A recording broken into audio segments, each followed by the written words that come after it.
ابراہیم بن ادہم رحمۃ اللہ تعالیٰ علیہ بڑے اکابرین اولیاء میں سے گزرے ہیں۔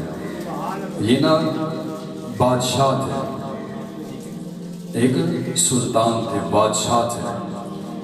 تو ان کے بارے میں لکھا ہوا ملتا ہے کہ آپ کا جو بیڈ تھا نا جہاں پر آپ سوتے تھے وہ پہلے بھی ایک بادشاہ کا بیڈ ہوا کرتا تھا۔ ایک بادشاہ کا وہ سونے کا ایک آرام کرنے کی ایک جگہ تھی، بیڈ بادشاہ کا تھا۔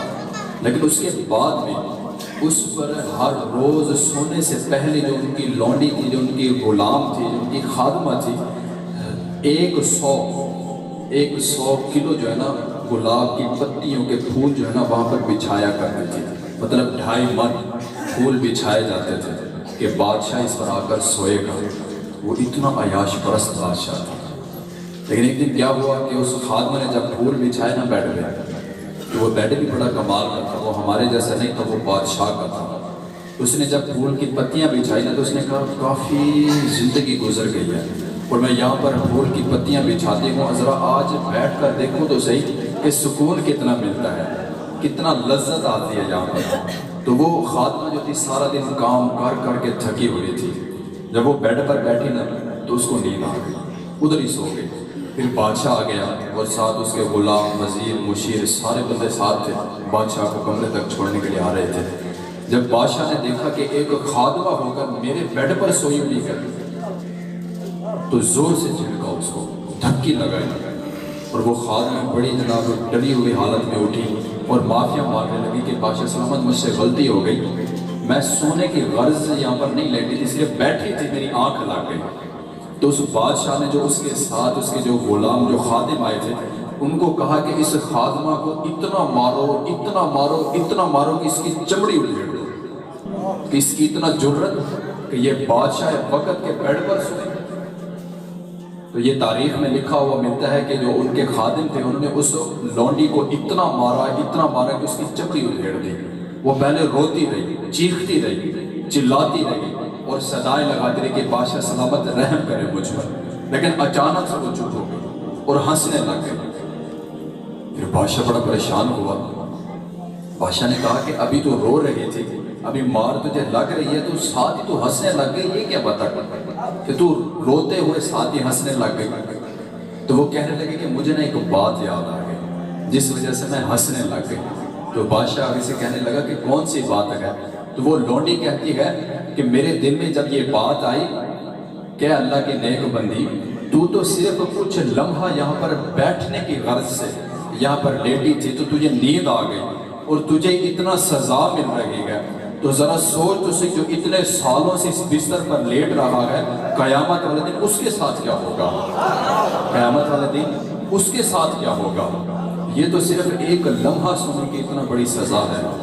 تو میرے بھائیوں آج ہم جو جناب بستروں کو لپیٹ کر سوئے رہتے گئے تو پھر کیا بات ہے کہ ہمیں وہاں پر نہیں پڑیں گے ہیں؟ وہ پھر ہمیں نہیں پوچھیں گے؟ ہاں بھی پتا اذان کی آواز آتی تھی تو انسنی کر جاتا تھا، ہیں 5 وقت آواز لگتی تھی کہ آجا میرے اندر پہ، تو نہیں جاتا تھا۔ وہ بادشاہ تھا، ہم کیا ہے؟ دیکھیں نا سوئے رہتے سے پوچھنا، ایسا نہ کرنا۔ جب بھی نماز کا وقت ہو فوراً مسجد میں پہنچے، پھر جب ہم مسجد میں پہنچیں گے، جب ہم اپنے آپ کو اللہ کے حوالے کر دیں گے، جب ہم ذکر اللہ میں مشغول ہو جائیں گے، پھر اس کے بعد کیا ہوگا؟ پھر وہی بادشاہ تھا، جب اس نے یہ بات سنی نا تو تاریخ میں ملتا ہے کہ اس نے اپنی ساری بادشاہت ختم کر دی، تخت و تاج چھوڑ دیا اور دریا کے کنارے جا کر بیٹھ گیا، ہر چیز ختم کر دی، دریا کے کنارے جا کر بیٹھا اور وہاں پر جناب اللہ اللہ کر رہا ہے۔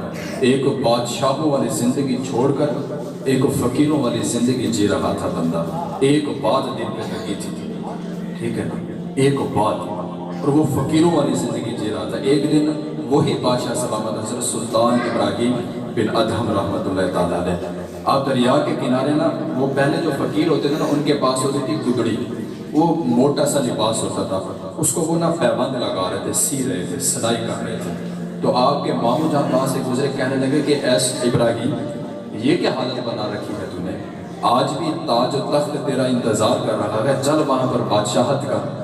تو دنیا کی بادشاہ چھوڑ کر کن چکروں میں پڑ گیا ہے؟ ایک وقت تھا کہ 2.5 من پھول تیرے نیچے بچھائے جاتے تھے، اور آج تو دریا کے کنارے بیٹھا ہوا اور حالت یہ ہے کہ اپنے کپڑے بھی خود سی رہا ہے۔ تو چل میرے ساتھ، ماموں تھے نا، بھانجا تھا، پھر دیکھا نہیں نہ جا رہا تھا کہ چل میرے ساتھ واپس وہی پرانی زندگی جی۔ وہ کہنے لگے نا ماموں جان، زندگی وہ نہیں اچھی تھی، زندگی یہ اچھی ہے۔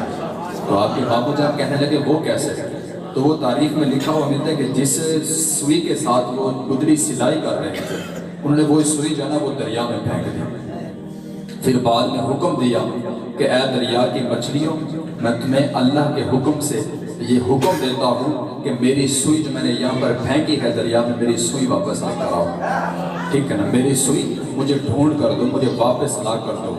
تو یہ تاریخ میں لکھا ہوا ملتا ہے، یہ الفاظ ہیں کہ جتنا بھی سمندر میں مچھلیاں تھیں، انہوں نے اپنی چونچ میں نا سونے کی سوئیاں لے کر اپنا منہ اوپر کیا کہ یہ لے جناب یہ آپ کی سوئی۔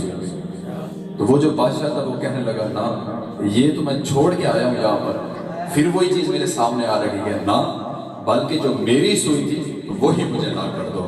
پھر ایک کوئی چھوٹی سی مچھلی تھی، وہ اپنی چونچ میں جو ہے نا وہ سوئی کا جو ہے نا وہ لے کر آئی اور اس بادشاہ کو دیا کر، وہ جو فقیر بنا بیٹھا تھا۔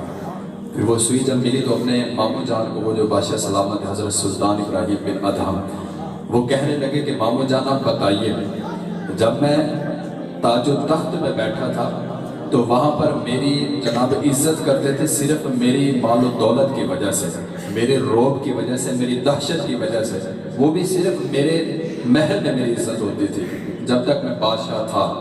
پتہ نہیں پیچھے کیا کرتے ہوں گے، جب میں دنیا دار تھا تو دنیا والے صرف میرا مال و دولت دیکھ کر میری عزت کرتے تھے، جب میں نے دنیا کو پیچھے چھوڑا اور میں نے اپنی لو اللہ کے ساتھ لگائی، جب میں ذکر اللہ میں مشغول ہو گیا، بندے تو کیا آج میرے جانوروں پر بھی حکم چل رہے گئے۔ تو پھر آپ دیکھیں نا زندگی وہ اچھی تھی کہ یہ اچھی تھی۔ آج دیکھیں نا آج ہم دنیا کے پیچھے بھاگ رہے گئے، کتنا ذلیل و رسوا ہو رہے گئے۔ دنیا کے پیچھے نہ بھاگ دو، تو دنیا والے کے پیچھے بھاگ ہیں۔ خدا کے بندے تو ہیں ہزاروں، بنوں میں پھرتے ہیں مارے مارے، میں اس کا بندہ بنوں گا جس کو خدا کے بندوں سے پیار ہوگا۔ اللہ کے ساتھ لو لگا اور اللہ کے بندوں کی خدمت کر، پھر دیکھ تیرے کیسے بارے نیارے ہوتے گئے، ٹھیک ہے نا؟ یہ نقیب صاحب کہہ رہے تھے نا جی، خادم حسین رضوی صاحب نور اللہ مرکز میرے استاذ محترم ہیں، ٹھیک ہے نا جی؟ انہوں نے جیسے دین کی خدمت کی نا، ہم تو کچھ بھی نہیں ہے، بس ہمارے نعرے ہیں، ہماری باتیں رہ گئی ہیں، عمل کچھ نہیں ہے ہمارے پاس، کچھ بھی عمل نہیں ہے ہمارے پاس، ٹھیک ہے نا جی؟ میں ایسے نا اپنی زندگی کو اللہ اور اس کے رسول کے بتائے ہوئے طریقے کے مطابق گزارو، ٹھیک ہے نا؟ وہ ایک پنجابی کا شعر ہے، اور پہلے بھی میں نے پڑھا تھا، پھر بعد میں پھر میں وہی پڑھ رہا ہوں کیونکہ کافی سارے چہرے مجھے نئے نظر آ رہے ہیں، کہ یہ داڑھی جو ہے نا، میں جہاں بھی جاتا ہوں نا بھائی میری یہ عادت ہے، یا پھر آپ سمجھ لیں کہ جناب یہ مصیبت ہے، جو بھی ہے وہ آپ کی اپنی مرضی، لیکن میری یہ عادت ہے، میں جہاں بھی جاتا ہوں نا جناب میں داڑھی کی بات لازمی کرتا ہوں، ٹھیک ہے نا؟ تو ایک بزرگ کہتے ہیں کہ بھائی اے ککھ رکھ لے، اے ککھ رکھ لے، کل نو تیرا بھی ککھ رہ جائے گا، ٹھیک ہے نا؟ اے ککھ رکھ لے، یہ داڑھی کے جو بال ہیں ان کو رکھ لو، یہ محمد یونیفارم ہے، اس کو رکھ لو، کچھ بھی نہیں ہونے والا۔ دنیا کا سب سے حسین ترین بندہ کون ہے؟ حضور پاک علیہ الصلوۃ والسلام کی ذات ہے۔ دنیا کا سب سے حسین ترین جو ہستی ہے وہ کون ہے؟ حضور پاک علیہ الصلوۃ والسلام کی ذات ہے۔ جب دنیا کے حسین ترین ہستی کے چہرے پر داڑھی ہے تو پھر ہم کیا چیز ہے؟